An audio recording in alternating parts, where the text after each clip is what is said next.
Saint Martin de Porres by Holly Lacey. Saint Martin de Porres is also known as the patron of social justice, and he is truly inspiring. Martin was born in Lima, Peru in 1579. Martin was a Spanish knight and a woman named Anna's illicit son. Martin was raised in poverty. When he was only 12, he was learning how to be a barber surgeon. He would cut hair and draw blood.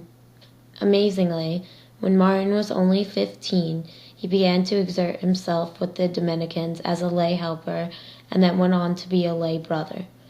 In addition, he would tend to the sick very often, and this truly shows how dedicated to Jesus and the church. Besides that, Martin also was in charge of giving out the food alms for the deprived in his town. Most of the time, the food alms were supplied through the unbelievable involvement. Quote, because of his social station as a person of mixed blood, there were many times when he was ridiculed and diabased. Martin never backed down because of this or became weakened by the insults. Because of this, all the verbal abuse from people he offered to God as a sacrifice. People say that his, quote, profound and consummate humility was based on his knowledge of the greatness of God. This made him very conscious to stay away from any form of arrogance and pride. Consequently, Martin wore one habit until it was completely ruined, and he rejected anyone who insisted on him wearing a new one. He was very religious and tended to spend a lot of his time praying and doing reparation multiple times a day. It is said there were many times when his brothers found him praying to Jesus in the chapel, and he was overflowing with love for Jesus. He would begin to float off the floor while he was praying. For his penance, Martin would whip himself with chains.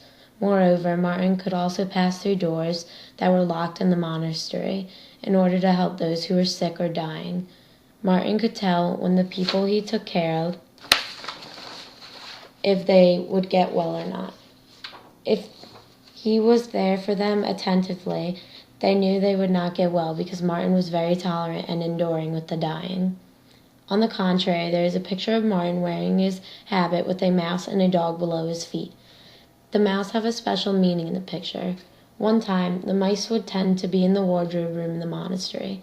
The mice would chew on the luxury garments and sheets, and they would not even go near the old ones.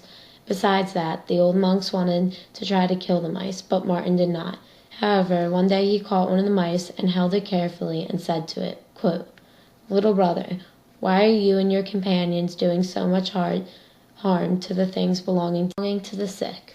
Look, I shall not kill you, but you are to assemble all your friends and lead them to the far end of the garden. Every day I will bring you food if you leave the wardrobe alone. After this, all the mice left and went to the garden and never came back. People from all over began to come to Martin for spiritual counseling, cures, and prayers. Martin was finding it hard to understand why people were doing so, but he knew it was what God wanted. Richard Cardinal Cushing said Martin was, quote, a precursor of modern social science, and the Covenant of Rosary while he was there became the forerunner of modern medical clinic. In order to pay for all of this, he became a specialist in art and nonprofit fundraising. He received donations from Spanish nobles so that he could persist on his work. He did not give all the money just for his work. He also used it to help those in need. For example, he gave money to a young woman who was poor and needed it for her dowry so that she could marry. The monastery began to struggle with paying their bills because of Martin's activities. In this situation, Martin said to them, quote, I am only a poor mulatto, sell me. I am the property of the orders, sell me. Martin was beginning to become very sick in the year of 1639 in January. He was only 60 years old. He had chills, a bad fever, tremors, and terrible pain. There were several times where he was sick throughout the year where he told his brothers that this would be the last of his sickness. While Martin was dying, the devil made a lot of attempts to get the pure soul of Martin. The devil tried multiple times to trick Martin that he had wasted his life on nothing but doing good and prayers. However, during these battles, the Blessed Mother and many saints appeared to him. When he knew his death was coming, he wanted the last sacraments. The Salve Regina was being sung and the creed was said. The crucifix that he was holding fell from his hands and his soul left his body. After his brothers finished their prayers, they looked through Martin's belongings and found a tunic. Father Barbazan remembered Martin saying that, quote, "This is the habit that I am to be buried in." For Martin being very poor, his funeral was done by a high-ranking official. On May 6, Pope John made him a saint in Rome. He died November 3, 1639.